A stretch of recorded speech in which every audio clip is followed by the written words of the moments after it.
Welcome to the How to Write a Book podcast, the show that helps you plan, write, and publish your book, even if you're a beginner or just feel like one.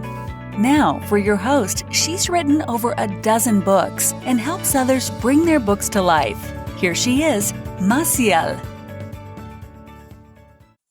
Hey everybody, all right, welcome to our episode 130, day 10 in National Novel Writing Month. The Christmas music is already going. Yep, it's there. So, all right, everybody, today we're talking about horror. This is tip 2. Now, this is one of the things that I think is just absolutely necessary when it comes to the genre. And it's using senses. Yes. And what I mean by that, all 5 senses. One of the things that a lot of people who jump into horror, one of the things that they do wrong is that they rely completely on the outlandish, on the exceptional, on the things that are going to come out to you. So for example, the blood, the gore, the sudden explosion, or the kaboom of somebody right behind you. So they really rely on the more, I guess, either visually impactful things that are going to be happening to a person in this scary story. And I think actually that is not what you should do. Now, one of the stories that I love, let's go back into a visual medium. And I think that horror, it is a visual type of story, and it's a transport of using visual images. But that doesn't mean that we can't do it in books. It can be done very well in books. Now, I've said this before, but I want to reiterate this in this episode, and it's that using the senses can heighten that visual imagination for the reader. We can create that picture crisp and clear for the reader. We can make it scary. We can make it come out to them. And one of the ways that this is done is to not rely on that single sense, that visual sense. We can use physical touch, chills, or a sudden warmth, or the hairs in the back of the neck. We can use smells, rotting corpses. For example, hearing, the nails on the chalkboard. There's so many ways that we can use other things to heighten the sense, to really drag on this suspension and the apprehension that's going on within the character and build up to the scary thing. Now, one of the things I find the most successful, however, this is my personal opinion. This is not a widely just accepted opinion. Everybody's story is different, but one of the things I love about scary stories is when you kind of don't know what happens at the ending. Now, again, this is more about me, but I love when things aren't completely resolved at the ending. It kind of leaves you wanting more and wondering what the hell happened within, this scary world. But that doesn't mean I like cliffhangers necessarily. It's there has to be some resolution, but there's a little room for oh, was that really what happened? Or, what was going to happen next? For example, if you've watched Freddy Krueger, the original, or the first one, actually it's called Nightmare on Elm Street. So if there's a spoiler coming. All right, so heads up in case you want to move on to the next episode.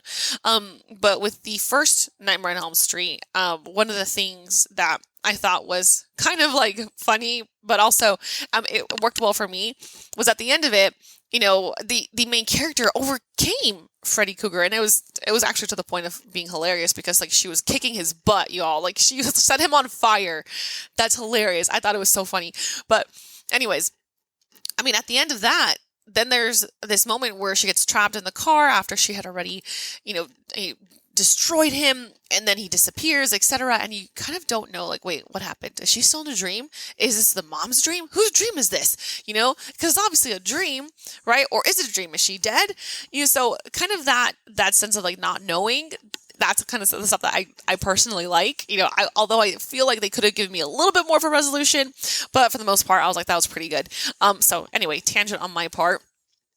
Going back to the senses, I think that, and how that ties back into what I was saying.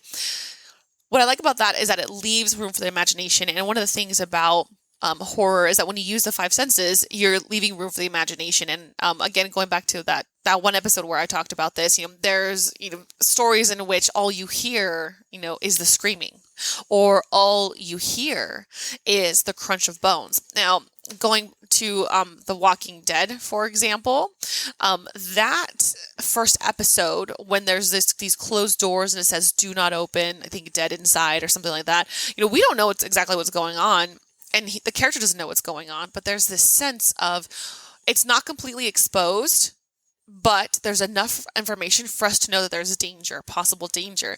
And the single lock, tells us that it's fragile. There could be something there at the very end that's going to come out and destroy him.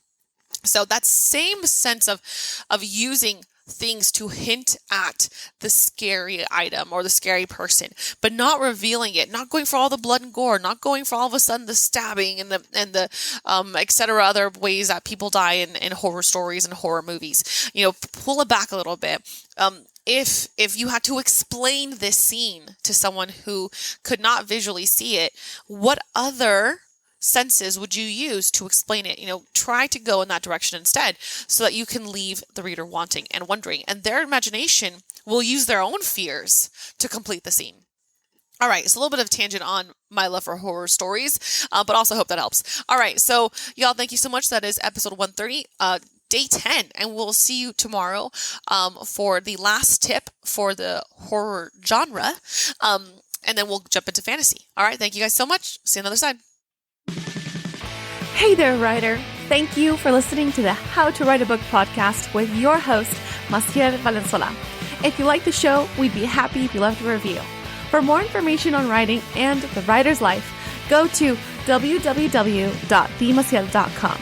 That's www.themassiel.com. We'll see you on the other side.